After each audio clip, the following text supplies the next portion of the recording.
Today is National Human Traffic Awareness Day in the U.S. But here in Canada, we want to keep working to do whatever we can to stop this horrific trade, which impacts over 20 million people worldwide. But it's happening right here in Canada, right outside our front doors. Last year, we launched a partnership with Beauty for Ashes Transformation House in rural Ontario. It's giving exploited and addicted women an opportunity to heal and start again. Joining us now, come on in, is Maggie Barrato, the founder of Transformation House. Thanks so much for coming. Maggie, we're glad you're here. Yes. Where does the problem really start? We're finding that a lot of the women that we work with, the problem has started for a lot of them in their childhood. So right in the home, Yes. with family Yes. members taking advantage of them and committing horrific acts. And it's that broken, I know broken families is at the root of it. And really, you know, when you talk about somebody makes a decision to leave that life or for some reason gets out of it, but how do they stay out of it? And how do they stop from being re-victimized? Because a lot of these predators, they just see these women and they just know, oh, that's somebody I can exploit. So how do you start that process? Right. With the Beauty for Ashes Transformation House, God has called us to open this home, and it really is the Father's vision and what He wants to do to bring healing to the women who've been caught in sex trafficking. And so when we meet the women, they're in a place in their journey where they're ready. Where they're ready to make that change. And so we offer them a home environment, a loving home environment. When we first started the home, God spoke to me and said, I want you to develop a reproducible template. And I have found in the last year of being opening, that reproducible template is actually the template of family.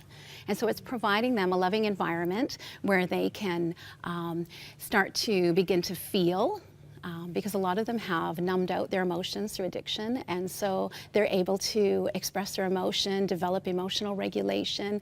They're able to be supported in a loving environment and develop healthy boundaries and begin to establish healthy relationships with people around them that care for them. Maybe to experience for the first time what normal really is supposed to be.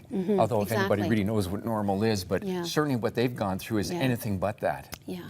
I say to you sometimes, Maggie, this is like extreme parenting, basically what you're doing in a way. But it's more than that too, because you have to walk them through things like forgiveness. I mean, that is a Christian value, but it's something that they can't really get set free from when they're in bitterness and anger and all the shame that goes with that. So really working through the abuse and the trauma. Like, how do you ask a woman who's been, say, manipulated and abused and trafficked by a pimp, how do you ever say to her, oh, you need to forgive that guy? Right. So, we offer an intensive care program that our staff conducts. So once a week, the women are introduced through that program to the concepts and the godly principles. And so one of those being forgiveness. And so when the women find out that they can be forgiven, that the shame and the condemnation and the unworthiness in their heart can be released, they experience that encounter with God's love through Jesus Christ. And when that happens, they develop the courage and the grace to then extend forgiveness. And forgiveness is key to healing. When we originally started, we had thought, oh, we'll only have women working with these women.